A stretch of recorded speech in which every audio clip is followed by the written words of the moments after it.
ألم يعلموا أن الله يعلم سرهم ونجواهم وأن الله علام الغيوب.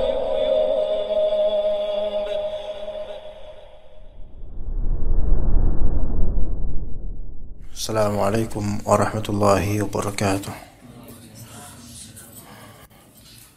Innal hamdalillah nahmaduhu wa nasta'inuhu wa nastaghfiruh wa na'udzu billahi min shururi anfusina wa sayyiati a'malina may yahdihillahu fala mudilla lahu wa may yudlil fala hadiya lahu. Asyhadu an la ilaha illallah wahdahu la syarika lahu wa asyhadu anna Muhammadan 'abduhu wa rasuluhu la nabiyya ba'dahu. Allahumma 'allimna ma jahilna wanfa'na bima 'allamtana innaka antal alimul hakim wa zidna bikaramika ilman nafi'a ya rabbal alamin. Insyaallah kita lanjutkan kajian kitab adab dan kiat dalam menggapai ilmu. Adalah yang akan kita bahas masih di pembahasan penuntut ilmu di rumahnya bersama dengan anak-anaknya, anak dan istrinya. Jadi track kehidupan berumah tangga penuntut ilmu itu tidak boleh sama seperti tracknya orang awam yang tidak faham akan ilmu syar'i, tidak mengerti bagaimana amal saleh, tidak memusatkan tujuannya untuk Allah dan hari akhir. Melainkan talibul ilm itu hendaknya ketika dia berkeluarga, hendaknya dia menggunakan atau memanfaatkan ilmunya dalam berumah tangga, dalam mentarbiyah, dan juga menunjukkan amalannya dalam berumah tangga lillahi ta'ala dan keselamatan hari akhirnya. Ya, di sini kita mulai dari halaman 127 dari kitab ini. Ali bin Abi Thalib radhiyallahu anhu mengomentari atau memberikan ta'liq, penjelasan terhadap firman Allah Azza wa Jalla di surat At-Tahrim ayat 6. Ya ayyuhalladzina amanu qu anfusakum wa ahlikum nara. Wahai orang-orang yang beriman, peliharalah diri kalian dan keluarga-keluarga kalian dari api neraka. Ahlikum, ada ya di sini dan ada nun yang dihilangkan karena dia mudhaf didhafahkan kepada kum, maka jadi ahlikum. Aslinya ahlinakum, namun nunnya dihapus jadi ahlikum, yaitu para keluarga kalian. Dan keluarga ini maksud dalam ayat atau hadis biasanya yang paling tinggi maksudnya adalah istri, zaujat. Kemudian merambat padanya yaitu anak, furu' dari zaujat, anak. Maka mencakup di sini ahlikum yaitu istri-istri dan anak-anak kalian. Peliharalah mereka semua dari api neraka. Maka Ali bin Abi Thalib berkata, yakni maknanya adalah ajarkan kebaikan kepada ahlikum, istri dan anak kalian. Ya. Sa'ad bin Al-As berkata, jika aku telah mengajarkan Al-Quran kepada anakku dan aku telah memberangkatkannya haji serta aku telah menikahkannya, maka dengan demikian sungguh aku telah memenuhi haknya. Tinggallah tersisa hakku atas dirinya. Tapi di sini mengajarkan Al-Quran kepada anak. Apakah wajib? Wajib. Tapi kewajiban ini dengan illat agar anak tersebut mampu membaca Al-Quran. Waalaikumsalam warahmatullahi wabarakatuh. Ya, yang terpenting adalah anak itu mampu membaca Al-Quran. Kalau misalnya bapaknya tidak mampu mengajar, entah karena memang bukan seorang pengajar atau memang tidak punya ilmu untuk mengajarkan karena dia juga sulit membaca Al-Quran, maka tetap wajib atasnya untuk membuat anak ini mampu membaca Al-Quran. Bisa dengan biaya. Untuk mengajarkannya bisa dengan biaya, yaitu menyewa guru tahsin atau menyekolahkannya. Ya, jadi tetap wajib, walaupun bapaknya ini nggak bisa baca Al-Quran, tetap wajib untuk membuat anak bisa baca Al-Quran dengan caranya. Juga memberangkatkan haji, ya paling awal tentu bapaknya lebih wajib terlebih dahulu, kemudian baru anaknya. serta aku telah menikahkannya putrinya. Ya, ini juga hak putri untuk seorang bapak menikahkan putrinya, ya, karena walinya. Ya, ya masya Allah. Ya, di sini seorang bapak juga bertanggung jawab dalam menikahkan putrinya dan mencarikan untuk putrinya jodoh yang saleh, jodoh yang saleh. Ya, Eh, boleh putrinya itu mungkin mencari sendiri atau pilih yang dia minati kemudian minta ke bapaknya untuk menikahkannya, itu boleh. Ya, tapi seorang bapak juga kalau memang menginginkan agar putrinya dapat yang saleh, boleh bapak ini mencarikan jodoh untuk anak yang menurut bapaknya ini saleh. Begitu. Ada sampai suatu ketika atau Jumat kemarin ada seorang bapak-bapak. Antum tahu Masjid Putih kan? Ah, ya anak khutbah di sana kemarin. Selepas sholat, masya Allah, ada seorang bapak yang ikhwan kita juga ya, ngaji juga sama anak, tapi anak gak kenal karena bukan ashab al-amam ya, bukan ashab mutaqaddimin, bukan orang-orang yang di depan, jadi anak gak hafal. Yo, kita ngobrol biasa tadinya, lama-lama dia menceritakan tentang putrinya, ya itu kan bikin anak panas jadi. Beliau bilang sendiri, anak putri anak kemarin itu minta anak tolong mau nikah gitu. Ya anak sih diam aja. Diam karena apa, gemeretek gitu, kesel gitu. Kenapa sih kok ngomong kayak gini ke anak gitu loh. Terus saja bicara dan mengisahkan tentang putrinya lulusan Libya, lulusan ini dan seterusnya. Ya masya Allah. Dan itu kata beliau, ini baru pertama kali saat ngomong sama orang kayak gini, saat cuma nama antum doang ngomong kayak gini gitu. Anda tembak langsung, gimana kalau antum jadi mertua anak pak? Anak gituin, nggak apa-apa sih Sat. Lah ini mantap ini, beneran wallahi, nggak apa-apa sih, ya nggak apa-apa, malah mau saya gitu. Siapa yang nggak mau gitu? Ya, beneran lagi gitu. Iya kayak dipermudah gitu. Gimana? Udah panjang anak bermenit-menit, anak berbelas menit atau 20 menit anak diem aja dengerin beliau cerita. Panas hati anak ini. Kayak dikompon, ayo Ustaz, kayak gitu. Ceritain mahasin atau kebaikan-kebaikan putri, masya Allah. Anak pengen bilang stop, tapi anak suka pengen bilang terusin, tapi bikin panas juga ini. Ini mau apa gitu? Ini kayaknya bapak ini pengen banget ini anak, supaya anak tertarik gitu. Gini Pak, anak tadi mau ngomong ini Pak, ya. Kira-kira gimana kalau misalnya antum jadi mertua anak? Ya nggak apa-apa sih Sat, anak mau-mau aja. Ya udah Pak, tinggal lanjut aja gitu. Ya, beneran ini true story, ini agak ngarang. Dan bapak ini sebenarnya tidak salah melakukan ini, tidak salah.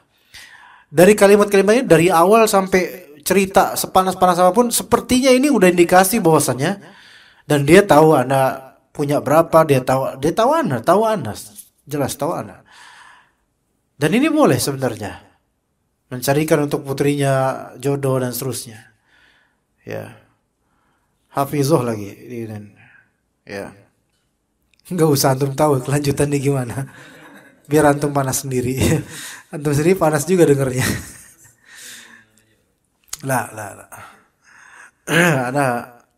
Ada lebih minta sama Allah supaya lebih dekatkan ke ilmu syar'i aja dulu, terlebih dahulu ya.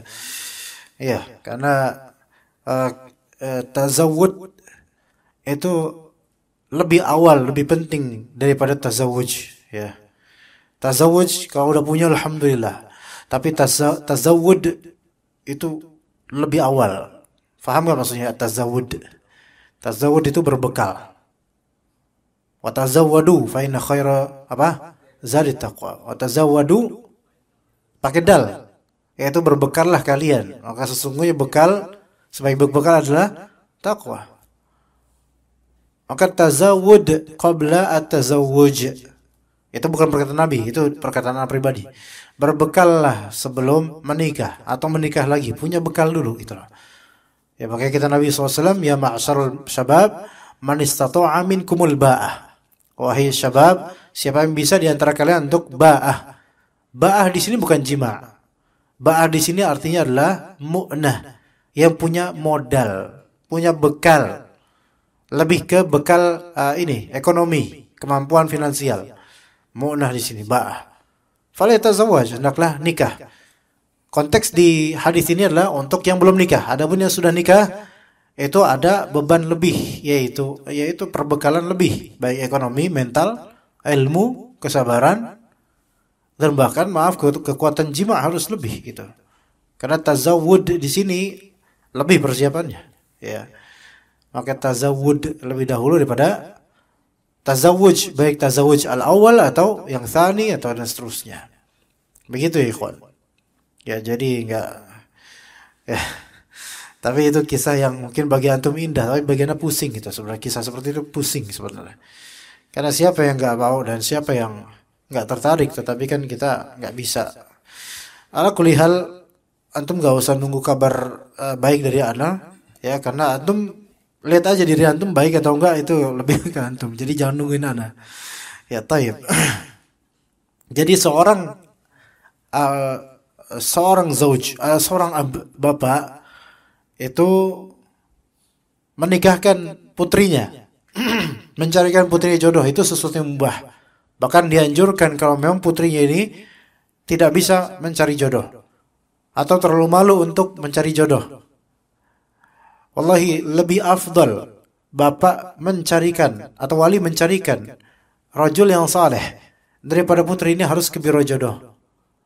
Karena tidak sedikit kasus hasil dari pernikahan versi via biro jodoh itu berantakan. Ya, ini bukan menjelekkan biro jodoh. Biro jodoh niat yang baik, insya Allah baik pahalanya. Tetapi Anda mendapatkan beberapa kasus pernikahan yang hancur karena biro jodoh, karena pengenalannya itu terlalu singkat dan juga global serta majhul sebenarnya orang itu.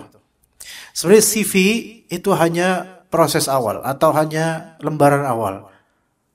Namun ucapan-ucapan teman-temannya tentang dirinya itu lembaran kedua dan seterusnya. Karena CV itu diklaim oleh pemiliknya seperti itu, ya kan? Semua akan mengklaim begitu. Tetapi ucapan teman-teman, ucapan orang dekat, orang yang ngerti siapa dia, itu lebih mewakili kenyataan, kan gitu ya? Iya. Dan kalau cuma CV atau interview langsung ngobrol gitu tentang dirinya, ya mungkin dihias, mungkin tidak sesuai atau mungkin udah bukan gabut apa namanya? Bucin duluan. Mungkin udah bucin duluan, akhirnya nggak ngerti tentang siapa orang ini, nggak ngerti karakternya. Jadi akhirnya terjadilah yang terjadi, yaitu perceraian atau digantung statusnya setelah menikah, atau tidak dinafkahi, atau tinggal di rumah mertua dan mertuanya luar biasa ya. Ternyata mertuanya dinosaurus misalnya, susah dia ini, masya Allah, itu banyak terjadi. Ya, ini bukan berarti tidak ada yang baik dari biro jodoh, ya, apalagi biro jodoh yang sesuai sunnah. Tetapi ya kasusnya banyak juga yang akhirnya qadarullah seperti itu. Tapi lebih afdal apa? Lebih afdal bapaknya mencarikan. Bapaknya yang merekomendasikan itu lebih afdal. Selama yang dicarikan itu adalah yang soleh. Begitu ikhwan. Ya. Lihat bagaimana ketika Hafsah. Hafsah ini putri siapa? Umar. Kemudian Hafsah ini siapa yang Nabi SAW? Sebelum ke Nabi SAW, awalnya Umar itu setelah wafat suaminya, Umar itu wafat atau diceraikan, anda tidak ingat. Tolong ingatkan kalau antum tahu. Wafat ya, Hafsah binti Umar. Taib. Kemudian Umar itu menawarkan kepada Abu Bakar. Kemudian kepada siapa? Kepada Umar itu. Ente kadang-kadang ente ya. Kau ngemasak ke bapaknya sendiri. Ali bin Abi Thalib. Utsman. Taib, tetapi mereka diam. Ya. Jangan diteruskan tetapi semua dibisu, jangan. Tetapi semua diam, tetapi semua bisu. Ya. Terus siapa kemudian? Maka mengapa mereka diam? Kenapa coba? Karena mereka tahu Rasulullah SAW sepertinya ada keinginan. Iya, minat. Apakah itu tercela? Hah? Minat terhadap seorang janda tercela nggak? Ayo jawab dengan semangat ya. Tidak, selama antum memang mau serius ke situ. Kalau cuma minat doang, enggak, jangan. Emang antum pengen, ayo pengen, lakukan. Kalau cuma minat sampai forever kayak gitu nggak bisa. Enggak layak. Hilangkan perasaan itu. Tapi mau pengen, gitu loh. Gitu. Rasulullah SAW pengen, akhirnya Rasulullah SAW jadilah. Oke, menjajakan, bukan menjajakan, bahasa terlalu kasar ya. Menawarkan putrinya untuk dinikahkan oleh sahabatnya. Itu sesuatu yang biasa dalam salafus soleh. Memang ini bukan keharusan. Tetapi ini bukan aib. Ketika putrinya menjanda, baru masa iddah selesai, segera, cepetan. Kalau kita kan rata-rata jangan. Nunggu dulu berapa lama. Penjajakan dulu berapa lama. Jangankan dia baru selesai masa iddah. Lah justru baru selesai masa iddah berarti dia free. Daripada free mendingan berbayar ya kan ya. Seperti itu. Ya. Kalau sudah melakukan hal itu, memenuhi pernikahan anaknya, maka tinggalkan menikahkan anaknya, maka aku telah memenuhi hak putriku atau anak-anakku. Tinggallah tersisa hakku atas dirinya. Ketika udah tua nih, yaitu Sa'ad bin Al-As, maka tinggallah hakku yaitu untuk mereka berbakti padaku. Jadi kita ini masih banyak sisa bakti kita yang harus kita tunaikan kepada anak-anak kita. Gitu. Malik bin Anas radhiyallahu an rahimahullah berkata, dahulu para salaf mengajari anak-anak mereka untuk mencintai Abu Bakar dan Umar. Sebagaimana mereka mengajari mereka, sebagaimana para salaf mengajari mereka Al-Quran. Jadi mencintai Abu Bakar dan Umar, bukan mencintai orang-orang kafir atau pemain bola atau artis. Al-Khatib Al-Baghdadi telah membuat bab tersendiri dengan judul bab tentang perkataan sepatutnya bagi setiap ayah menyuruh anaknya untuk mempelajari hadis. Kemudian dia membawakan jalur periwayatannya hingga sampai kepada Abdullah bin Daud, bahwa Abdullah bin Daud berkata, sepatutnya bagi setiap ayah untuk menyuruh anaknya mempelajari hadis. Dan ia juga berkata, tolok ukur agama ini bukanlah dengan ilmu kalam, namun dengan asar, yaitu hadis. Jadi ilmu kalam dengan ilmu hadis bertentangan. Ya, ilmu kalam dengan ilmu hadis bertentangan. Karena ilmu kalam itu ilmu kalam dia adalah ilmu yang berasal dari orang kafir, dari Yunani, dari Romawi dan semisalnya. Sementara ilmu athar berasal dari wahyu. Maka jelas jauh beda. Al-Khatib Al-Baghdadi juga membuat bab tersendiri dengan judul orang yang membiasakan anaknya untuk mendengarkan hadis. Kemudian ia membawakan sanadnya sehingga sampai kepada An-Nadhr bin Al-Harith. Ia berkata, aku pernah mendengar Ibrahim bin Adham berkata, bapakku berkata kepadaku, wahai anakku, carilah hadis. Setiap kali engkau mendapatkan sebuah hadis dan menghafalnya, maka engkau akan aku beri 1 dirham. Ini menunjukkan bolehnya anak-anak untuk diiming-imingi hadiah, ya, diiming hadiah kalau bisa melakukan suatu kebaikan, itu boleh. Jadi kata Ibrahim, ya, jadi Ibrahim berceritakan, lu bapakku berkata kepadaku, nak, cari ilmu hadis. Setiap kali engkau mendapatkan sebuah hadis dan engkau hafal, maka engkau akan beri 1 dirham. Maka mulai itu anak kecil ini pun, yaitu Ibrahim bin Adham, mulai giat mencari hadis dengan sebab itu. Coba kalau misalnya kita melakukan itu kepada anak kita, itu nggak masalah, ikhwan. Ini mungkin kata sebagian dari orang, bahkan atau sebagian dai, khawatirnya berpotensi ke depannya anak-anak ini ke depannya ketika mereka menuntut ilmu di dewasa mereka akan baru mau menuntut ilmu kalau dibayar. Iya, itu ada kekhawatiran begitu. Tetapi kekhawatiran tersebut bisa terkikis atau bisa ditangkis dengan apa? Dengan kita membalance nasihat kepada anak kita. bahwasanya hadiah ini hanyalah untuk kebaikan kamu saja, untuk menjalani ketaatan. Tetapi pada hakikatnya mengganjari pahala Allah. Sehingga jangan kamu nanti kalau udah gede jangan mengharapkan ganjaran dari manusia dalam menuntut ilmu. Itu bisa seperti itu. Ya. Faham ya, Khon? Ya. Apa hukumnya menerima ujrah dari mengajari ilmu syar'i? Ujrah, tahu nggak ujrah? Upah. Syuf, ada ujrah, ada hadiah. Ujrah ini upah, hadiah ini hadiah. Beda nggak upah dengan hadiah, ikhwan? Beda. Taib. Pertanyaan pertama, apa hukumnya menerima ujrah, upah dari mengajar ilmu syar'i? Hukumnya fihi tafsil, di dalamnya ada rincian. Kalau pengajaran ini diorganisir dengan kurikulum, tempat, dan materi khusus, maka boleh. Seperti pesantren, madrasah, sekolah, universitas, dan seterusnya, maka boleh. Boleh, ini akad istijar atau ijarah boleh. Tapi kalau misalnya ujrah ini memang tempatnya khusus, seperti masjid, temanya khusus mungkin, atau kitabnya, tetapi isinya diserahkan kepada pengajar. Paham nggak maksudnya? Maka menerima ujrah sebagian ulama mengatakan tidak boleh, sebagian ulama mengatakan tidak boleh. Ngerti, ikhwan? Jadi mungkin temanya mungkin maklum, tetapi isinya terserah ustaz.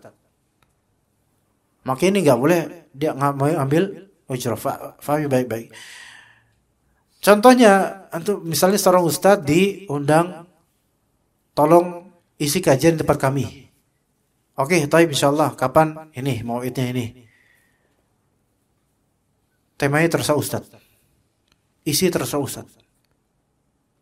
Maka sebagian ulama mengatakan ustaz ini tidak boleh mengambil ujrah upah. Oke? Paham nggak di sini, kawan? Arti dari boleh mengambil upah dan tidak boleh mengambil upah adalah boleh mengambil upah berarti boleh ada akad ijarah sebelum terjadinya KBM. Arti dari tidak boleh mengambil upah adalah tidak boleh ada akad atau tidak sahnya akad ijarah sebelum KBM. Ijarah itu sewa jasa, kontrak. Ngerti nggak ya?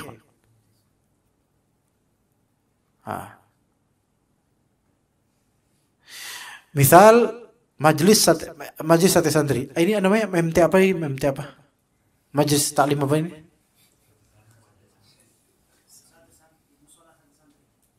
Masa MT musola sate santri kepanjangan? Biasa kan MT Al-Ikhlas, MT Al-Furqan. Masa MT sate santri? MTSS. Madrasah Tsanawiyah. Ya. MT Ibnu Abi, ya gitu. MTIA, ya. MT Muslim. Jangan mengada-ngada, Pak. Ya, ini majelis bukan punya antum soalnya.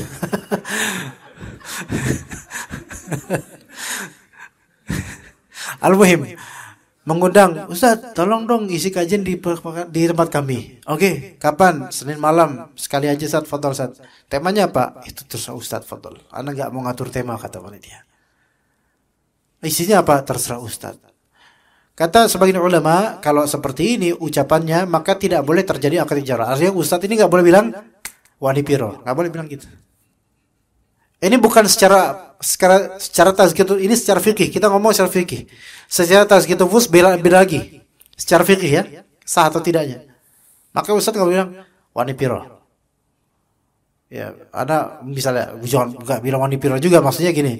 Afwan, ana pengen tahu, ana pengen ana ke sana ada ongkir, ada ongkos, ongkir ongkos ya, bensin dan juga ya jasa ana gitu. Ah, boleh nggak? Dalam konteks ini nggak boleh.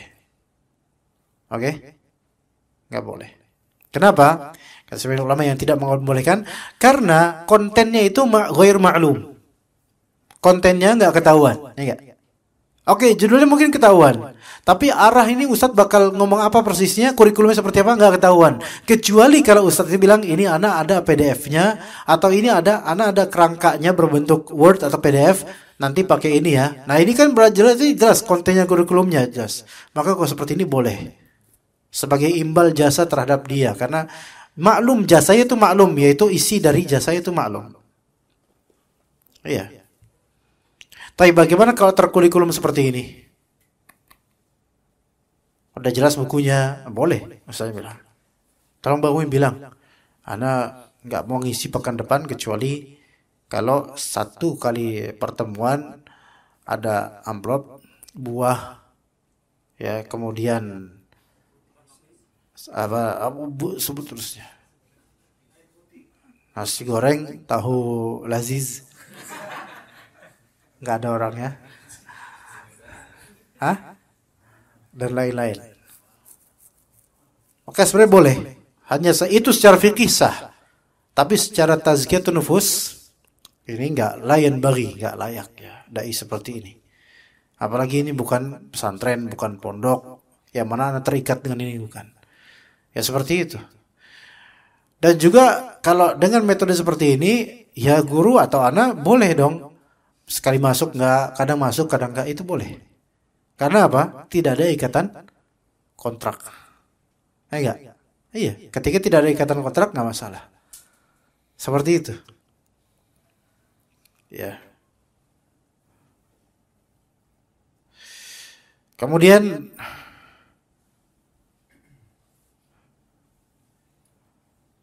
masalah mengajarkan ilmu syar'i. Ada masalah yang tertinggal tadi sepertinya. Ada nggak kira-kira? Iya, hadiah. Ahsan, jazakallahu khairan. Hadiah. Adapun hadiah, maka diperbolehkan. Karena hadiah ini bukan ujroh, bukan upah.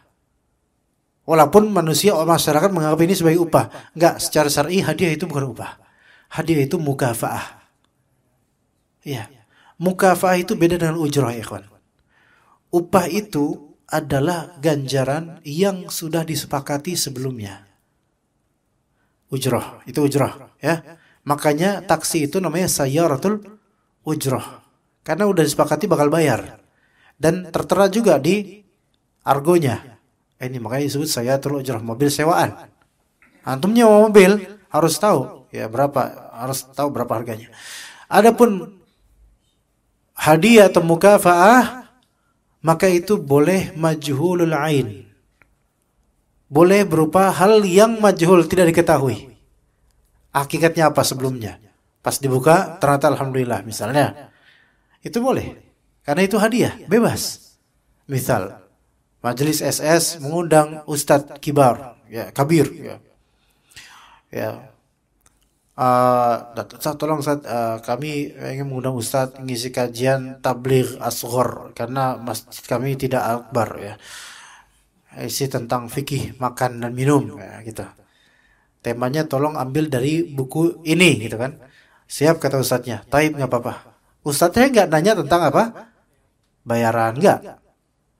Udahlah itu urusan itu enggak usah dia omongin gitu. Padahal kalau misalnya dari majelis ta'lim minta berapa ya kira-kira boleh kami mungkin memberikan ganjaran buat Ustadz. Itu boleh sebenarnya nanya gitu.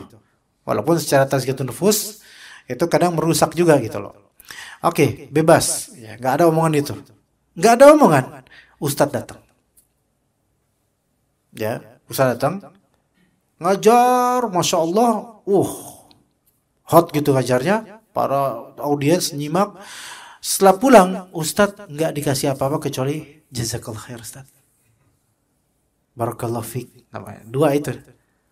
Ya. Kata ustadznya, udah jazakallah khair doang sama barakallahu fik ya akhi gitu, itu doang akhi gitu. Oh iya, fi amanillah Ustaz.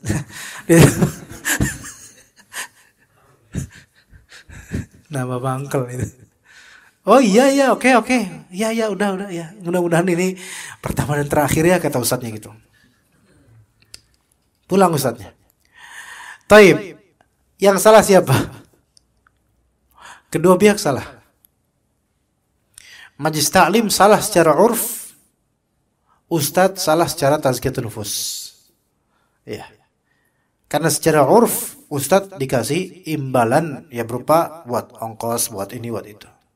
Itu urufnya. Uruf berlaku di sini. Ini salah secara urf majlis ta'lim. Kemudian ustadznya salah secara apa? Tazkiyatun nufus. Harusnya dia nerima karena tidak ada akad sebelumnya kan? Ya udah. Dikasih nggak dikasih nerima. Bahkan udah dikasih jazakallah khair, barakallahu fik, nggak cukup fi amanillah. Ya. Akhirnya ustadznya kemudian apa? Mangkel. Sampai rumah masih ada harapan nih. Buka HP siapa tahu di WhatsApp sama panitia. Mungkin afwan Ustaz, tadi ketinggalan gitu ya. Siapa tahu kan? Berhari-hari Allah musta'an, ini nggak ada ini. Allah. Majlis taklim macam apa ini? Gitu. Iya. Jemaah banyak tapi nggak bisa masih. Nah gitu. Akhirnya pekan lama, apaan tahu? Assalamualaikum Ustaz. Masya Allah. Dia WhatsApp lagi nih. Kayaknya ada ketinggalan ini. Iya. Afwan Ustaz, apakah boleh Ustaz kami undang lagi untuk ke majelis kami? Langsung tekan tombol kanan atas. Ada blok kan? Blokir. Iya. So. Karena apa? Ini berarti masa tazkiyatun nufus ikhwan. Tapi masalah fikih sah yang sah. Inilah dia. Tapi ada kesalahan juga dari segi apa? Dari segi uruf yang tidak dikenal. Ini majlis taklim enggak kenal uruf yang berlaku gitu. Hendaknya ya tahu gini, tahu dirilah untuk berterima kasih lah gitu loh. Lebih gitu. Ya jazakallah khair kata Rasulullah SAW itu sudah apa? Memenuhi mukafa'ah buat dia. Tapi itu ketika apa? Kita tidak punya sesuatu yang sepadan dengan kebaikan orang itu. Kalau ternyata misalnya punya kas, maka kalau dia tidak mengeluarkan kas itu untuk memberikan mukafa'ah pada ustadz yang sudah jauh-jauh datang ini, berarti ini selain tazkiyatun nufus, selain pemahaman tentang urf kurang, juga emang kurang bersyukur gitu loh. Masuk begitu, ya. Ya seperti itu, ikhwan. Itu soal hadiah. Apakah boleh ustadz menerima hadiah setelah majlis ta'lim? Boleh dengan kadar yang dia butuhkan. Untuk supaya izzah ilmu itu tetap terjaga. Boleh dengan kadar yang dia butuhkan untuk menerima uang atau hadiah tersebut.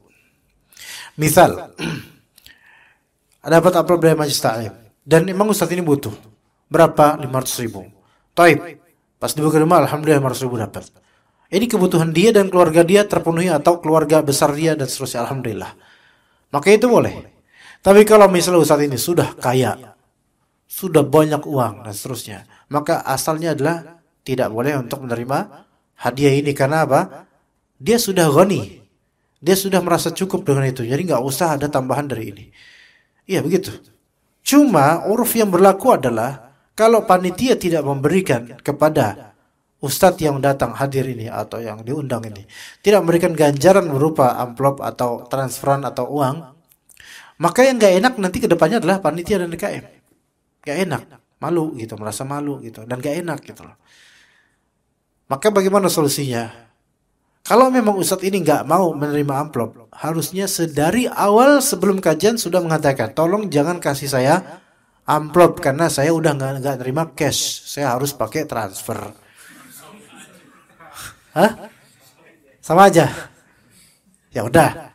Jangan tips, jangan tip, jangan cash, jangan transfer. Anak kalau sana pengen ngajar aja. Ustaz, gimana kalau kami berikan buah atau makanan, Ustaz? Jangan juga gitu misalnya. Pokoknya tugas antum belajar aja. Gimana? Antum temu ustaz gini?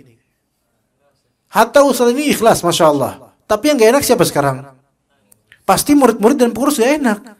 Gimana cara dia pengen bakti sama ustaznya? Gak, kata ustaznya. Bakti antum, yang penting di penjelasannya jangan tidur, itu udah bakti sama anak. Susah juga, Ustaz. Gak bisa, Ustaz. Kami harus tidur gitu kan.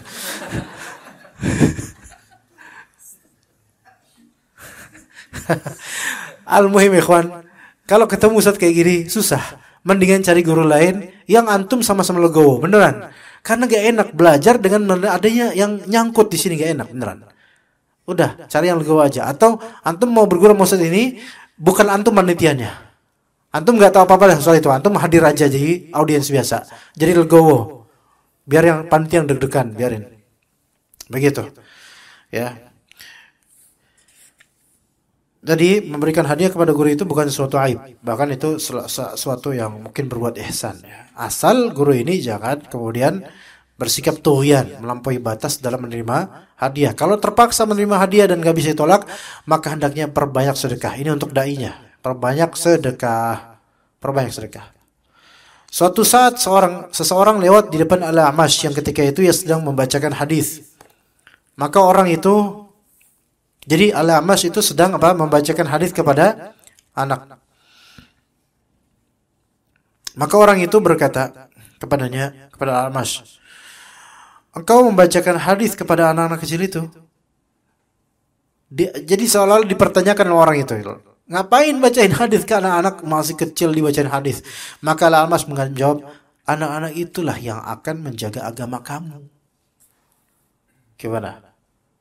Jawabannya kira-kira ngenyek gak? Apa namanya? Nampar gak? Nampar, ikhwan.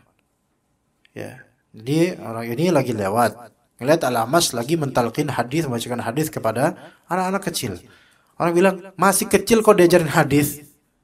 Gitu loh ibaratnya. Maka dijawab sama guru yaitu Al-A'mash. Ya, anak-anak inilah yang akan menjaga agama kamu nanti, bukan kamu, gitu loh.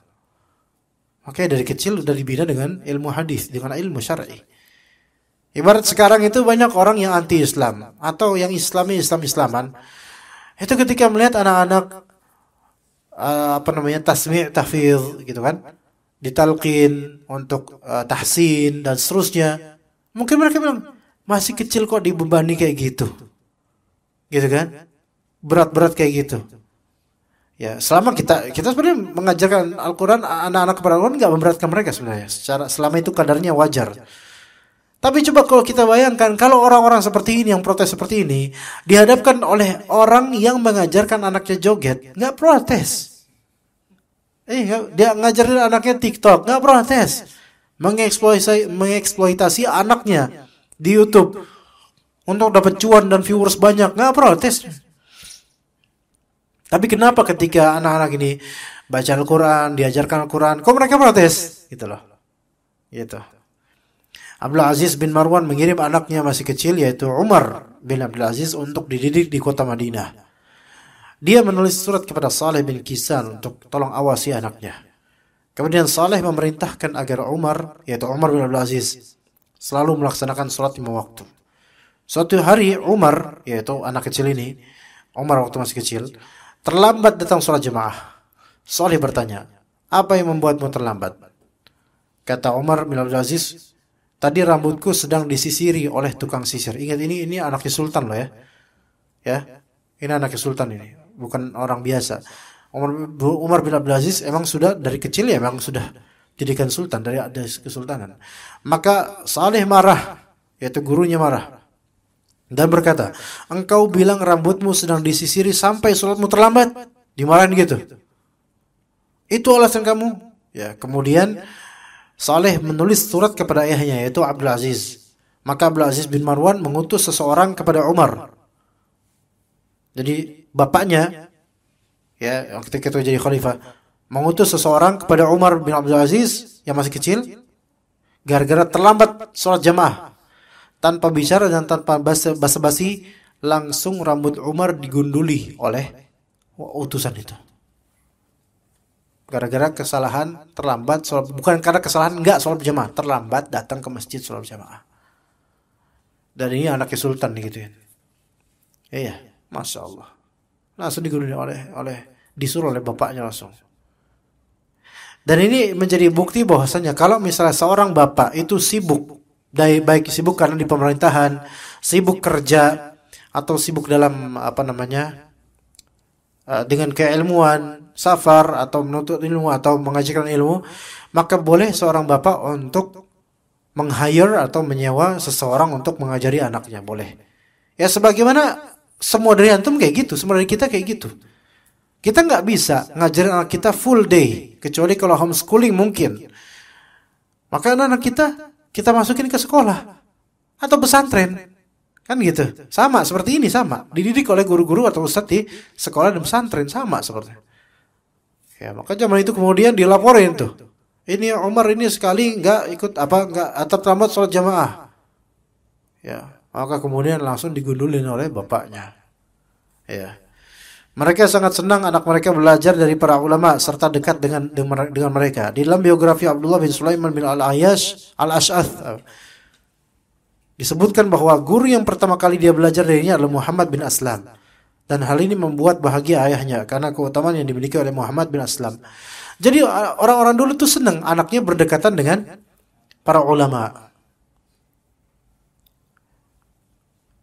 Tapi kalau sekarang gimana? Bukan ulama, di negeri ini kalau dibilang level sampai ulama, ana pikir belum ada. Maksudnya sampel ulama yang seperti ulama Saudi yang kibar, ana pikir belum ada di Indonesia ini. Levelnya fudola, dai fudola, ya. Tapi kalau sampai level ulama, ana pikir belum ada. Karena masing-masing punya kepentingan sebenarnya. Semua punya kepentingan. Ya, itu kepentingan ilmu, iya, tapi sampai level derajat alim ulama belum.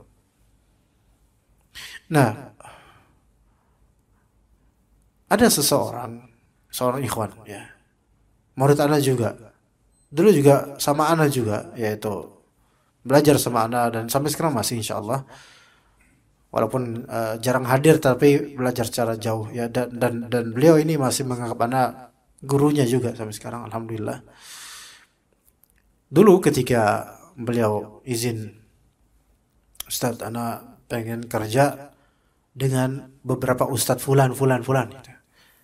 Ya, nasihat anak fadol antum kalau emang mau kerja bersama beliau, anak persilahkan, itu hak antum. Tapi ketika antum mendapatkan kumpulan beliau ini ada sisi hizbiyah, maka cepat-cepat keluar. Itu sekitar 2 tahun lalu atau 3 tahun lalu. Dan baru kemarin beliau mengatakan bahwasanya akhir Januari ini ana resign, saat ana udah nggak betah, nggak bisa. Dan sebelumnya juga udah mengatakan hal itu, banyak ketidakbetahan sampai beliau kemudian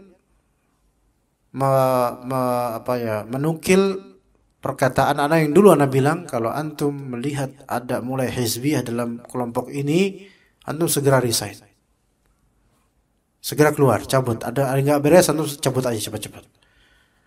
Wallahi Ustaz, ana masih ingat nasihat antum yang ini, gitu kata beliau. Terus ana bilang kepada akh ini, dulu murid sangat senang berdekatan kepada ulama karena dapat berkahnya, dapat ilmunya, dapat akhlaknya. Sekarang kalau kita sangat dekat pada para ustadz yang sangat sibuk, kita hanya dapat capeknya, belum tentu ilmu, belum tentu akhlaknya. Emang kalimat ini pedas. Tapi kalau antum terlalu dekat pada ustadz yang terlalu sibuk dengan yayasan, terlalu sibuk dengan birokrasi, terlalu sibuk dengan safar, antum nggak dapat apa-apa kecuali capeknya doang. Dapat akhlaknya hanya sedikit. Dapat ilmunya itu aja. Ilmunya pun akan hilang. Antum akan hilang dengan keletihan antum untuk mengurusi ustadz tersebut. Antum boleh tanya kepada para ring 1 beberapa ustadz. Ya.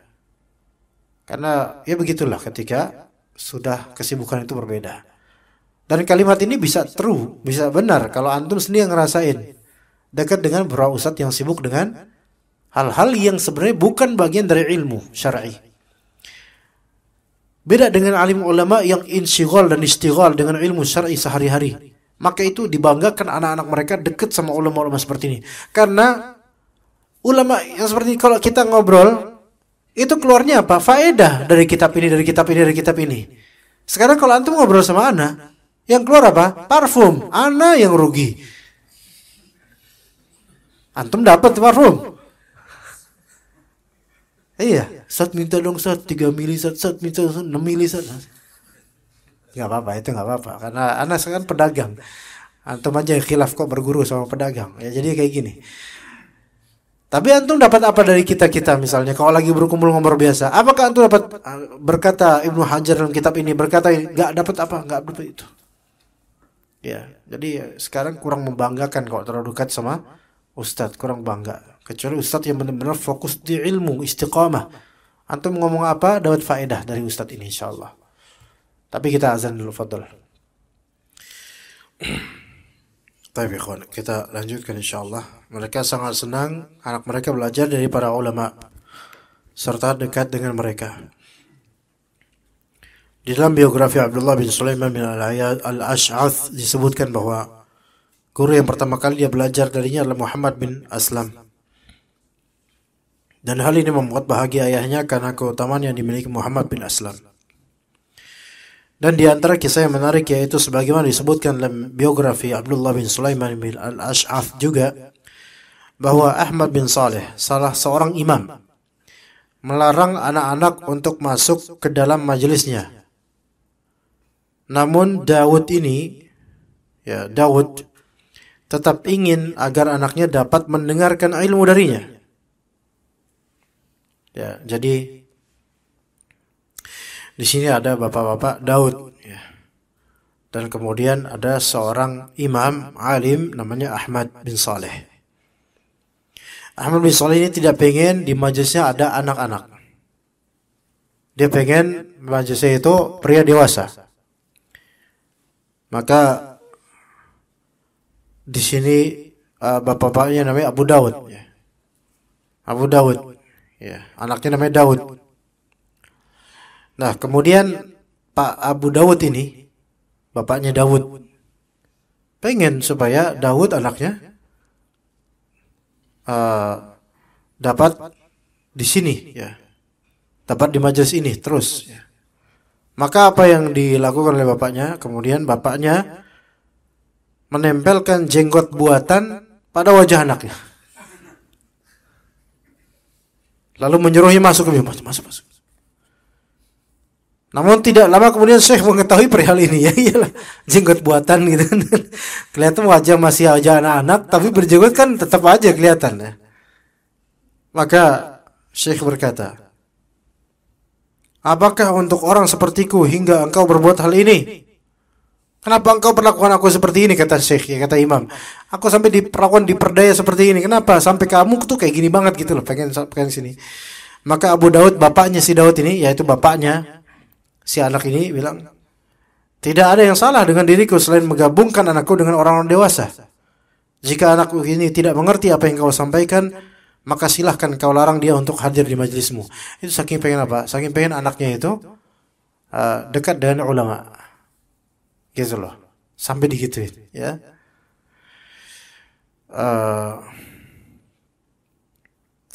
Ada alim perawi hadis namanya Al-Harith bin Miskin. Al-Harith bin Miskin.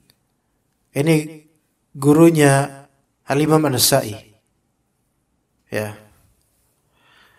Kalau Al-Imam An-Nasa'i meriwayatkan hadis dari Al-Harith bin Miskin ini di Sunan An-Nasa'i, maka pasti mengatakan dengan kalimat apa ya? Dengan kalimat khusus bahwasanya enggak langsung mendengar dari Al-Harith, tapi dia Al-Nasa'i bersembunyi di balik bagian atau tempat tertentu untuk tetap mendengarkan itu. Karena apa? Al-Harith bin Miskin itu tidak membolehkan An-Nasa'i hadir di majelisnya.